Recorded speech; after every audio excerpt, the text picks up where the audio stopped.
Same businesses જે હોય એ પ્રમાણે અલગ જો વિચારીએ તો શું ડિફરન્ટ છે તમારામાં? ઓનલાઈન કોઈ પણ ઓર્ડર મારી પાસે જો આવે છે તો વિધિન 1 આવરમાં એ પ્રોડક્ટ્સ અમે ડિલિવરી કરી દઈએ છીએ. અમુક હોસ્પિટલ્સમાં એ લોકો સર્જરી કરાવવા માટે જ્યારે આવ્યા હોય છે ત્યારે એ લોકો સર્ચ કરીને જો ઓર્ડર પ્લેસ કરે વિધિન 1 આવર એ ડિલિવરી થઈ જાય ને તો એ અશ્મિ ત્યાં ડિફાઇન થાય છે કે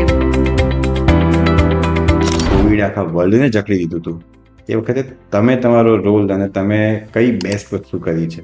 આખા કોવિડ દરમિયાન અમે લોકોએ ઓક્સિજન કોન્સન્ટ્રેટરનો સપ્લાય બહુ જ મિનિમલ રેટ્સ પર કર્યો છે રેન્ટ. ડ્યુરિંગ ધ ટાઈમ એક દિવસ એવો હતો મેં કાઉન્ટ કર્યા હતા મારા 150 કોલ્સ ડ્યુરિંગ અ ડે ખાલી ઓક્સિજન માટેના મારી પાસે કોલ્સ હતા. મને એક જર્નલિસ્ટનો કોલ આવ્યો હતો, મારું ઓનલાઈન ઇન્ટરવ્યૂ એમણે કર્યું હતું જ્યાં લૂંટ નીકળી હતી ઓક્સિજનમાં કમાણી કરવાની, તો તમે આમાં આટલા નોમિનલ રેટ્સમાં કેમ આપો છો?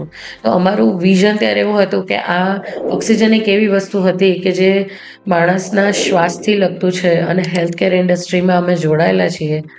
પૈસા તો ભગવાન ઘણા બધા આપી રહેશે પણ આમાં આવી લૂંટથી કમાણી નથી કરવી. ખૂબ સરસ. મોટો